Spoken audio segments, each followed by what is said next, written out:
Good morning, Playmakers, and thank you for tuning into today's show, where I will let you know what I think the QB carousel will look like this NFL offseason. We will take a look into some controversy in the Winter Olympics, and March Madness is approaching, so we will unleash a brand new segment to talk about that. But this NFL offseason is shaping up to be one of the most exciting of all time. An MVP possibly unhappy with his organization, a Super Bowl winning QB wanting to feel out his options, and one of the best young quarterbacks in the game inevitably being moved. I can't wait to see what actually happens, but I think each move will be connected, unleashing a wild domino effect throughout the league. So let's kick off the first ever segment of the domino effect.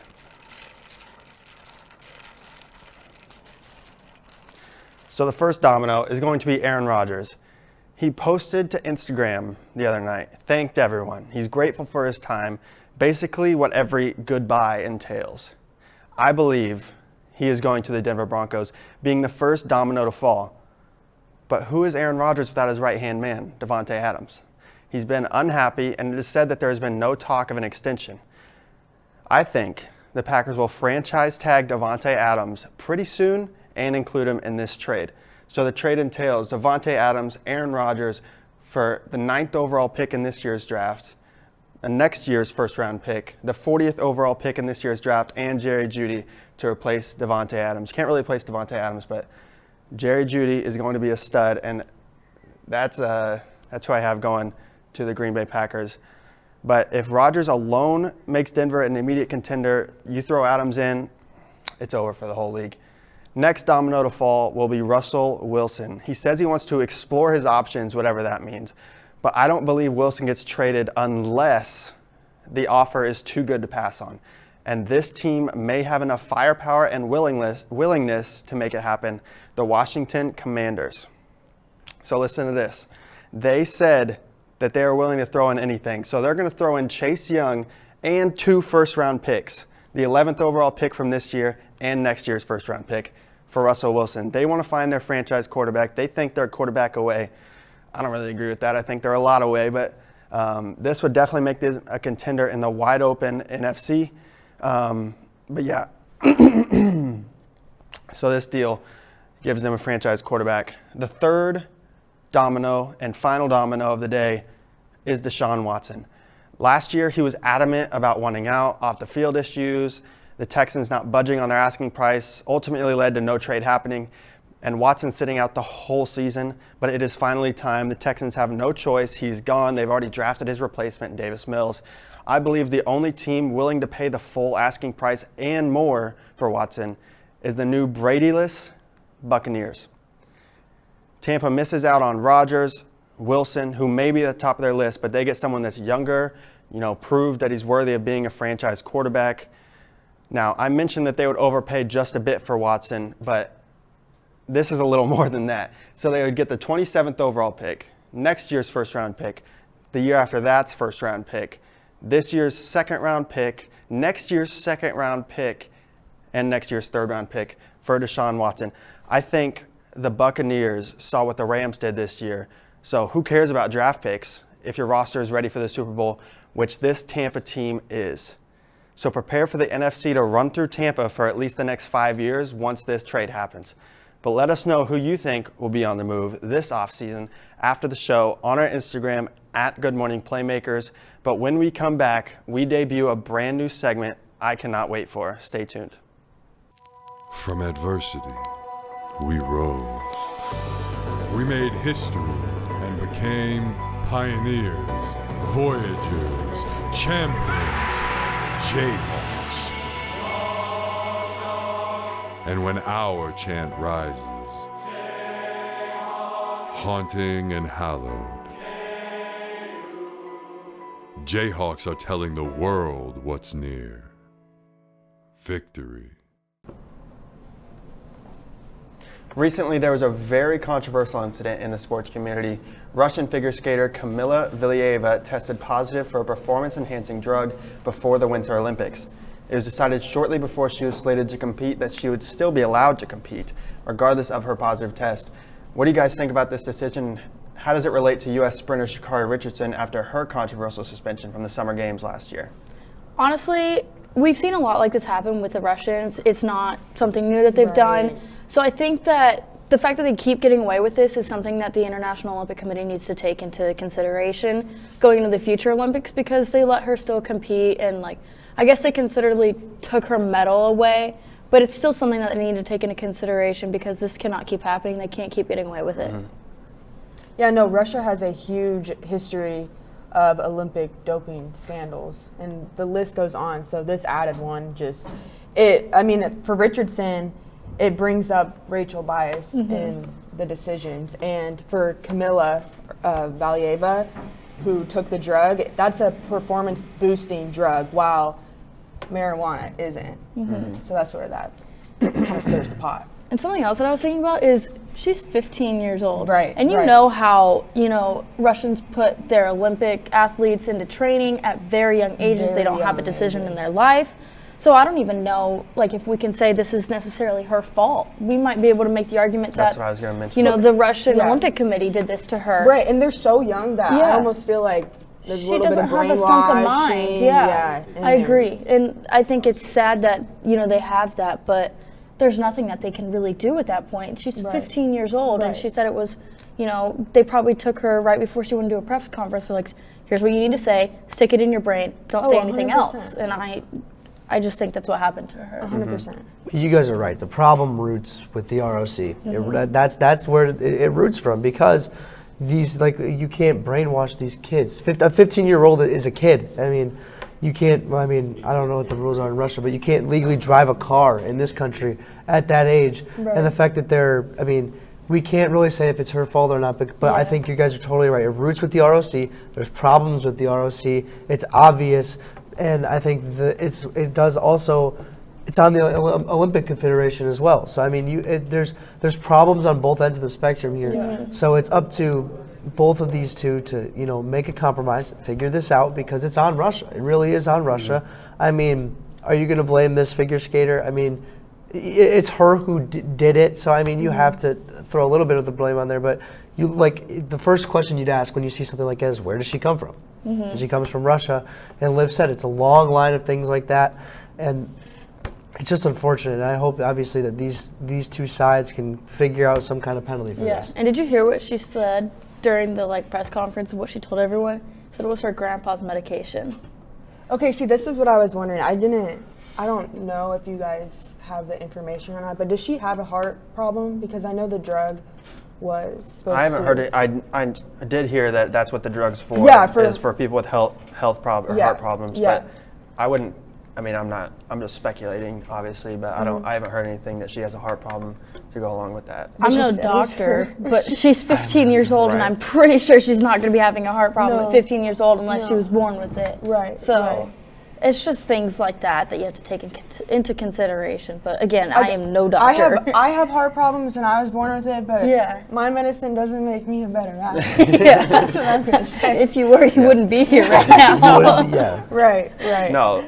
What it comes down to is how it compares to the Sha'Carri Richardson situation. Right. This young girl was let free because she's a minor, is what they said. Which she's 15, but she still broke the rules. Whether she did it or not, she broke the rules. Sha'Carri Richardson broke the rules and got punished. So that's the main thing is why did Sha'Carri Richardson get punished for breaking the rules, which everyone knows she broke the rules, she got the punishment, but this girl also broke the rules and didn't get a punishment. So that's where things get a little bit dicey. She was on a different stage too, a higher level. She was in the Olympics competing in the middle of the games and still didn't receive a punishment as Richardson did, which I think is a little bit biased. But again, the International Olympic Committee really needs to take the situation into consideration because they will face a lot of backlash. And again, Russia has not done this just one time. So I just pulled up, there's an interview with the New York Times that Camilla's mom said that she has heart variations. She didn't specify what the actual problem is, but this is after the fact. This all happened. So who knows? Who knows? Who knows with that? In regards to the Sha'Carri Richardson, I think both deserve to be punished, right or wrong. They broke the rules, But both are Olympic level athletes. They should both receive punishment. They should both be treated equally. So, And that's the point of it, though. If you're going to have the rules, and people, if you're going to have the rules, you need to abide by the punishments of those rules, no matter who it is. And I know that there's variations to the rules, and then there's the protected person thing, which is what we're going over with right now. But if you're going to have the rules, you need to figure out if they break the rules, this is the punishment. That's the way it is. And maybe that's where I'm kind of getting a little murky here, is where the Olympic Confederation and the Russian Olympic Confederation, they need to come together here, obviously. But that's the thing. If you need to have the rules, and if you break them, you break them, and there's punishments for it regardless of age. And there may, like I said, variations of punishment based on age, which is what we're dealing with right now. But there's no point in having the rules if you're going to break them. That's very true. Yeah. Do you know why they're called the Russian Olympic Committee and not just Russia when they compete in the games? Why is that? Because they've had so many doping scandals, so they can't necessarily consider themselves with Russia. So they have to have a separate Olympic committee for Russia because they've had so many doping scandals, so they had to make it separate. I feel like the ruling just overall was so rushed. Yeah. There wasn't really much thought that went into it. And when they made this decision, they were in the middle of a medal ceremony for that event. So I get that they were rushed, but at the same time, this is something that really needs to be taken into consideration. And you can't just rush a result like this. Again, she's 15 years old. I wasn't doing this at 15 years old, that's for sure. But, putting these drugs in your body at 15 years old is only going to, is she going to be able to compete again? Is she going to be put on a higher level with testing? And going back to what we said about maybe them being brainwashed, that's probably not the correct word to use. She probably didn't know exactly, what she they was probably just thought it was a supplement, maybe some fish oil. I don't know. Are these athletes being lied to? I want to look into it further, definitely. Yeah. It's definitely something that... Yeah, you would think, you guys said the situation was rushed. You would think if the situation is rushed, they would just go by the rules. Yeah. True. If you had time to figure it out, maybe this is the decision you come to. But since it was rushed, you would think that they just go back to the rules and do what the rules say. So I don't... And just disqualify her 100%. Right. Okay, yeah. Because they didn't that's what I would necessarily think. disqualify for 100%, right? No, she still competed. Yeah, she she didn't still- medal, but yeah. Yeah. Because she had that whole thing where she competed after the fact and then she broke down in tears and everything. Yeah. And then they won the team figure skating, but they didn't proceed with the medal ceremony. So, and they said they're not going to proceed with the medal ceremony until the case is resolved and the case is figured out. But for the individual one, she placed fourth, so she didn't medal. So that medal, what did I just say? Medal ceremony. That did proceed. So obviously there's going to be problems with Russia. Lily talked about it. They have the 2-year ban right now, and then the ROC, which that kind of sounds cool though. ROC, whatever. But it's just one of those things. It's just just Russia's had their run-ins with the Olympic Committee, the International Olympic Committee in the past, and there's always going to be problems with it. Will it continue? The question is how many times are they going to let them continue on this trend? This is not something you mess around with.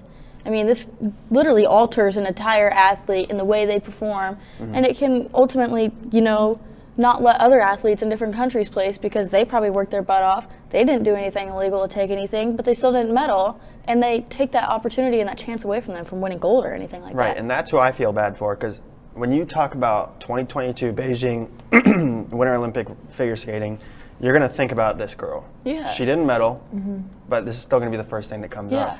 All those people that did medal aren't going to get talked about, and it just sucks for them. But I think it's a horrible situation overall. But March Madness is closing in, and we are very excited to unleash a very new segment, because with bracketology comes superlatives. So we're going to have something to do with that. So stay tuned.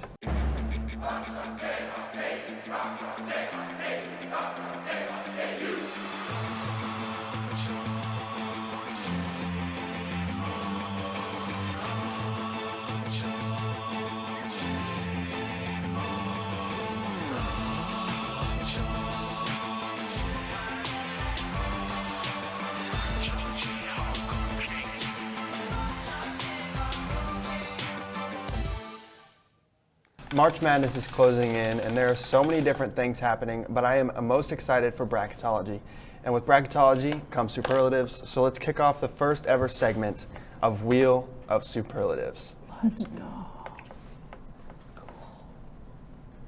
All right, so we got a lot of superlatives on this wheel. I'm super excited for it. I'm just ready to spin it. Let's spin it. Go for it. Whoa. Here we go. Let's go. First one, most likely to blow a lead. What do you guys think? Go ahead. You want me to You're start? Okay. particularly excited about Yes. this. Oh, absolutely. I think I am the in-house college basketball guy. I love college basketball. Blow a lead for the men's side. I have UCLA. This team seems to blow a lead a ton. They already have 5 losses. The Arizona State game was brutal. Yeah. And when Johnny Juzang doesn't score, this team doesn't score. Tiger Campbell, once you take away Johnny Juzang, they're a very one-dimensional team. I've already said on this show this team is not going to do very well in the NCAA tournament. UCLA is a team that's going to blow a lead. I just kind of have that feeling. For the women's side, I have Georgia Tech. They're 19-8 right now. 5 of those losses, they were ahead. It's kind of dire for Georgia Tech right now. They're still ranked somehow, but I think those are my 2. UCLA on the men's side, Georgia Tech on the women's side. I don't honestly have to say UCLA too because they've won some questionable games, but they've also lost even more questionable games. They can go out and play these really good teams at home and beat them, and then they can go out and lose to like Arizona State in Arizona or whatever. And I don't think that they have not that they don't have the talent, but they don't have the right people to, if they are winning against a big team, to keep it up and stay at that level. So I don't think that they can play at the level that the people think they can. They were ranked very high going into the season, and I think that was way too generous of them. For men's, at least, you guys probably will disagree with me because I kind of focused on the Big 12. I said Texas Tech because for me personally, you may not think so.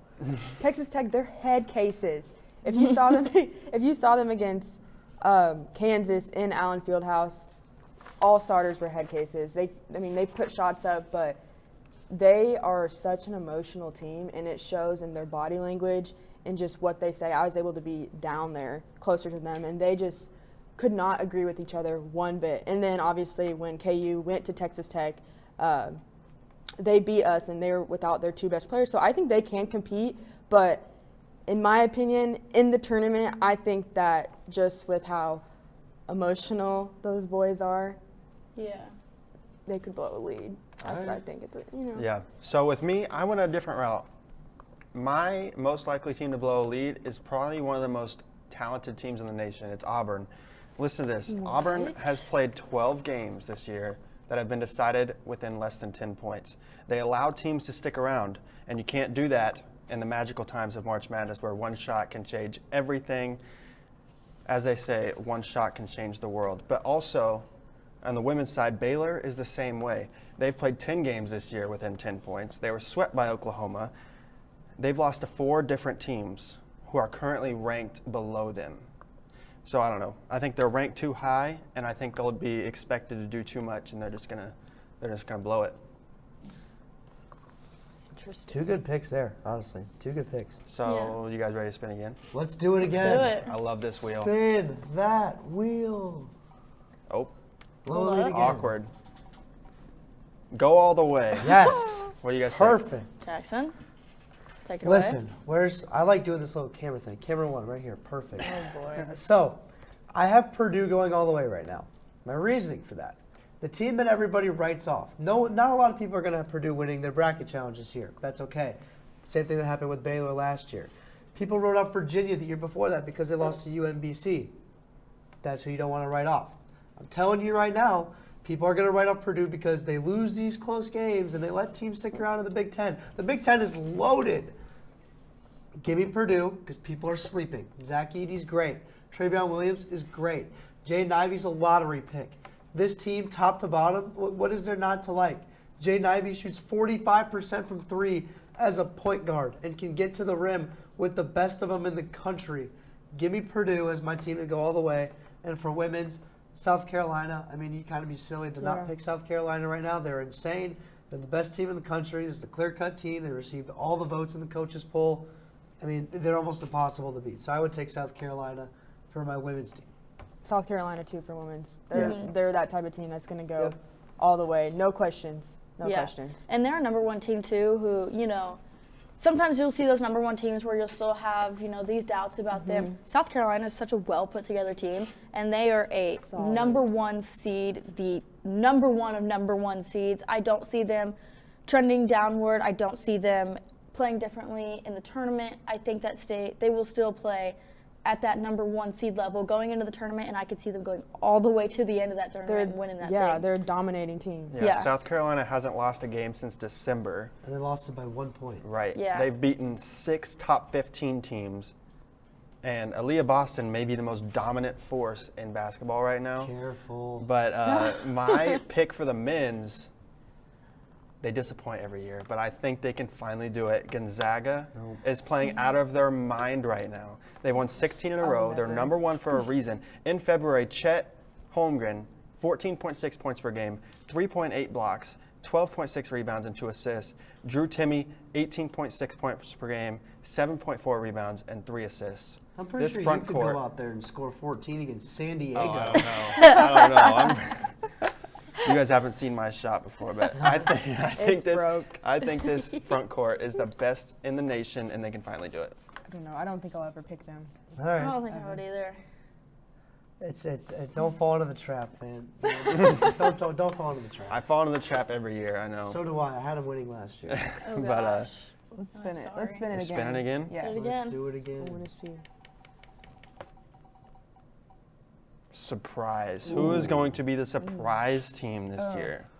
The surprise team. All right. So for surprise, men's, I have Murray State. This is a really good team, guys. They're the biggest surprise of college basketball so far. They're ranked, so I mean it's kind of a little of an obvious pick right now. They only have 2 losses. This team can make a run. It's very similar to the John Morant team of 2019, I want to say. This team can really get to the rim, and they have great outside shooting as well. And you know what? If you play their cards right, they could be a 4 seed, 3 seed, maybe a 5 seed, and this could be trouble. I really like Murray State. And for women's, give me Dunk City. Give me Florida Gulf Coast. They're ranked 24th in the country right now. They're 24-2. Why not? Why not? Florida Gulf Coast. Give it to me. Who's next? What? No, you got it. All right. Well, going into the season, my brother's he always is oh, this is my sleeper team this season. He said Murray State, and he also said Providence. Providence is great. My brother has been talking so much about Providence. He's got me on this Providence train right now. They did lose midweek to Villanova, and it was expected of them to go out and lose pretty big to Butler too. But they put up a fight, and I think that Ed Cooley's team has a lot going for them. They came back down 19 to pick up an overtime win on the road, which is really big. And they're still 1 game ahead of Villanova. So I think that the key will be getting Al Durham back. He is a big man for them, and I think that this injury is putting them back in the rankings a little bit farther than they should be. But with him, I see them being very successful. So him coming back will be really good for them. Yeah. My surprise team has already been talked about, kind of in a negative way. My surprise team is UCLA. Listen, No. they've struggled a bit this year, but March Madness is ran through stars. And Johnny Juzang showed last year he is a star. I wouldn't be surprised if their run happened again. And they're going to be ranked higher than they were last year. So it can definitely happen. But as I said, stars run March Madness. So Iowa is my surprise team on the women's side. Caitlyn Clark is the biggest star in women's basketball right now. She can take over games on her own. Depending on how the bracket looks, a beast. Don't be surprised if Iowa's in my Final Four. That's all I'm saying. I agree with you. Okay. Mine, I'd probably say UConn for men's. They took down Nova last night, and they haven't been talked about much this season, but we already know what they can do in crunch time from years past. So I think UConn will definitely be tournament ready. I could see that too. It's a good one. Considering that win last night, Yeah. that was a big game. That was a big game. Some controversial things with the coaching, but Yeah, There's been some things with coaching lately. truly, there is a lot to look forward to in March Madness, but that is all the time we have for today. Make sure to check out our Instagram at Good Morning Playmakers for bonus content as Lily is breaking down what the MLB lockout means for us fans. But without further ado, from our cast to you, have a great week.